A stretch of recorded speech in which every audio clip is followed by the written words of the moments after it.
everyone. Well, yesterday was, of course, Tuesday, wasn't it? But it was a special Tuesday.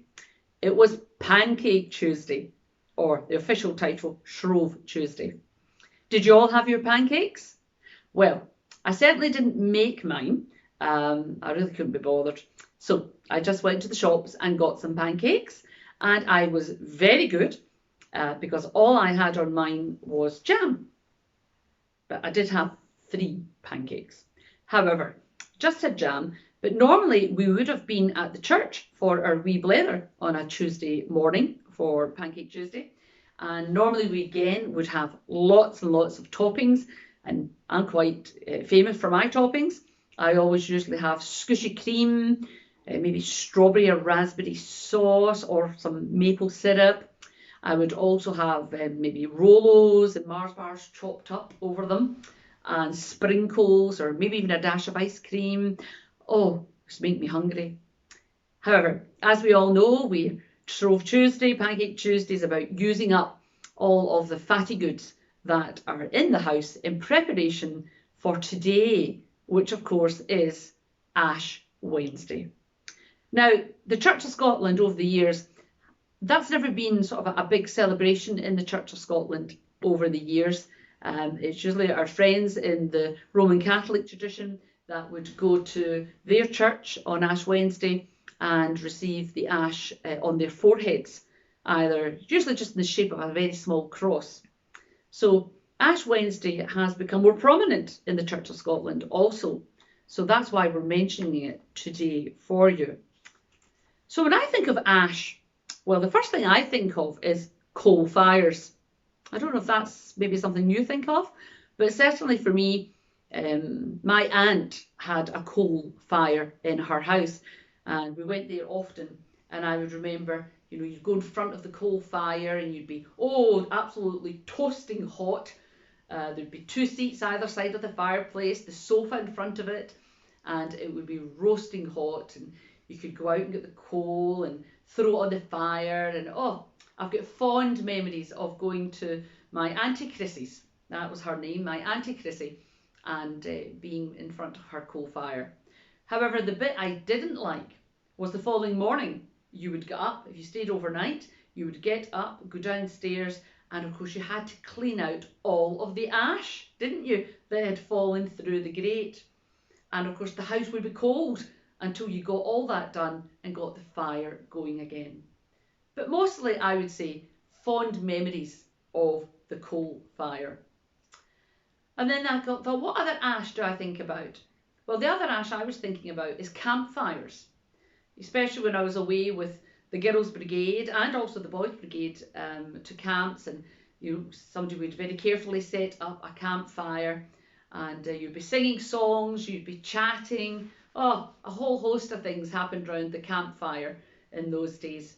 But one of the best bits, of course, of campfires, you got to toast your marshmallows. I don't know if any of you remember that as well, but again, wonderful, fond memories of toasting marshmallows. But of course, when that fire died off, well, what were you left with? All the ash in that little, usually a circle of stones, wasn't it? But I've just had an idea. So let's go into the kitchen and see what I'm going to do now. So here we are in the kitchen of the manse, and really sorry I've not set a campfire up outside to toast my marshmallows. But here we go. We're going to toast them. I've never tried this actually. I'm not even sure you're supposed to put them right in. I can't quite remember how to toast them. But we're putting them over here, over this. We'll maybe just, they're on fire. Is that meant to happen? There we go. You can tell it's been a long time since I've toasted marshmallows. So here you can see what's happening, can't you? It's going charred and also brown at the edges. And it's changing colour ever so slightly. I'm just going around the edges here. Taking a wee bit longer than I thought. There we go. Just turning it and making sure. Oh, hope the smoke alarm doesn't go off there. There we go. So I'll show it to you now. So it's changed, hasn't it, on the outside? Something's happened. It's gone charred, it's gone brown, you can see that. But you know what? When you bite into it, it should still be white and soft and gooey. So let's give it a try.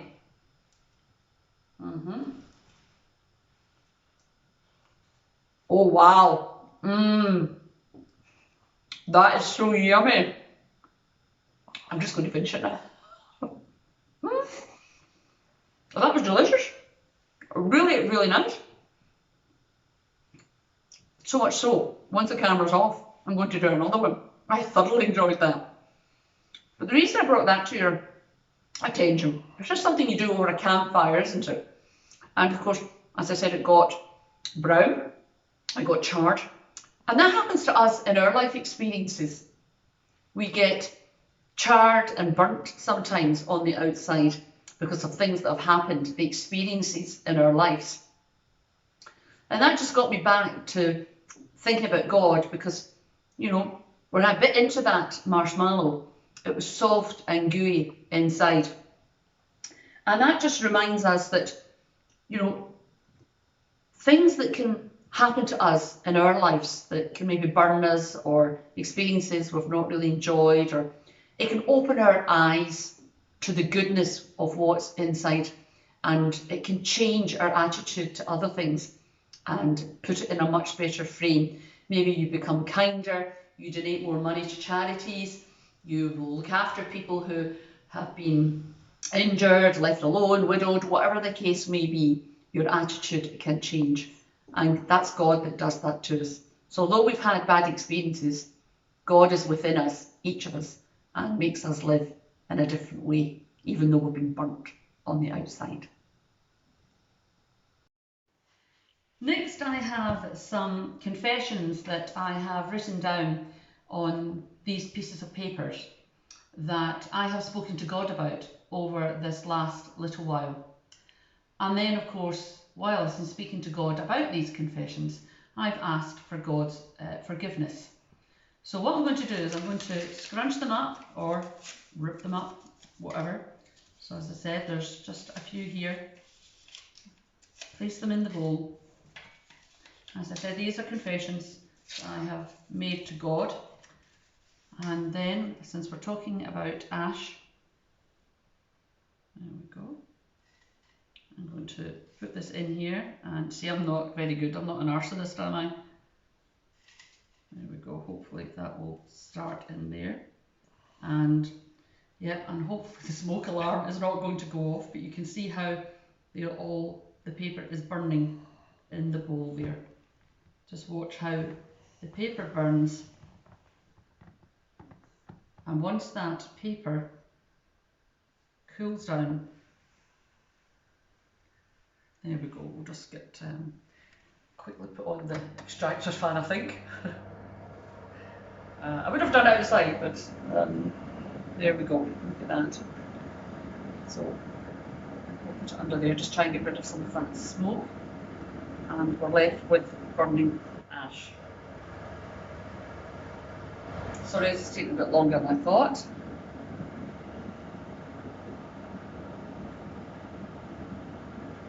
There we go.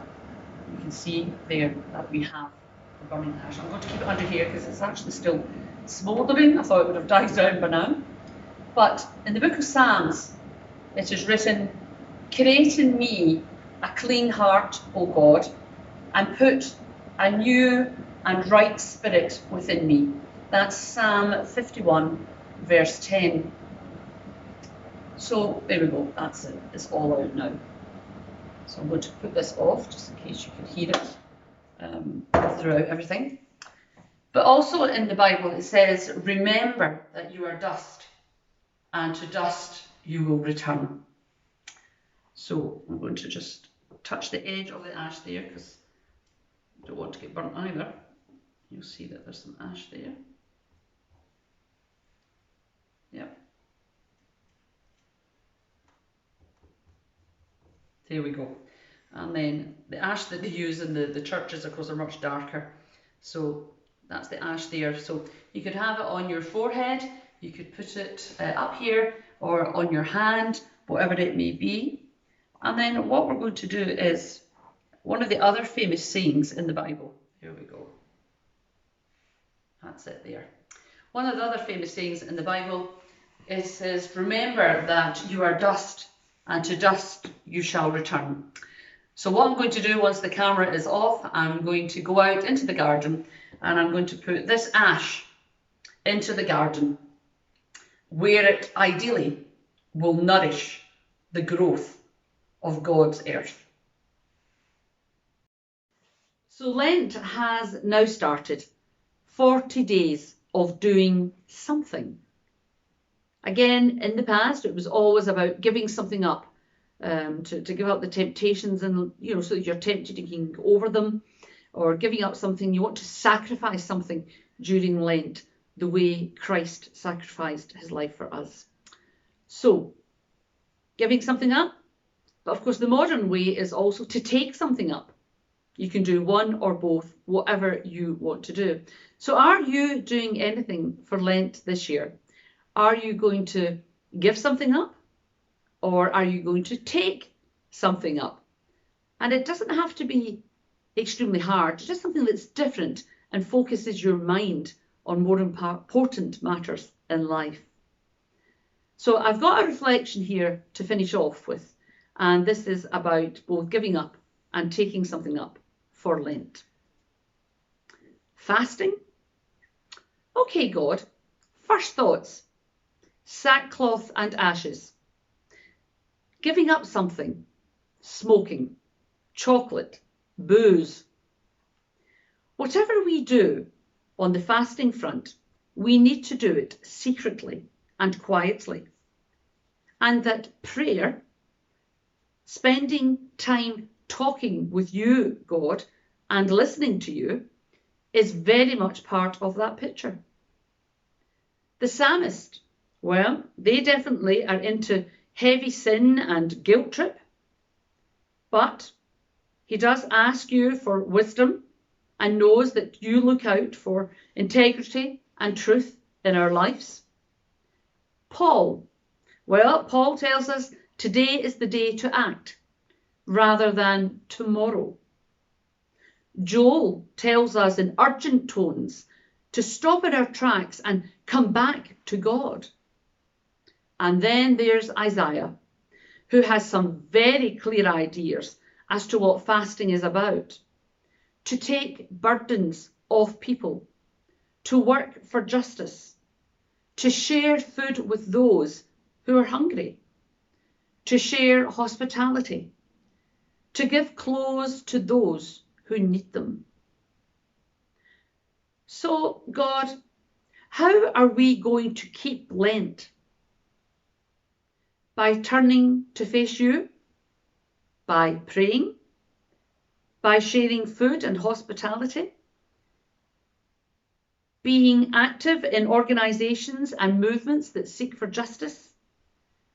By keeping what I'm doing and not doing a secret? By thinking and reading and experiencing what you are really about? It is Ash Wednesday, time for fasting, time to turn away from the bad stuff, time to take up something new. But most importantly, today of Ash Wednesday and in the coming 6 weeks and beyond, the most important thing is to turn to you, God. I hope you all have a great week ahead.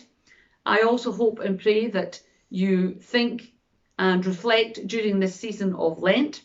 And of course, over the next 6 weeks, we'll be referring back to Lent in numerous different ways.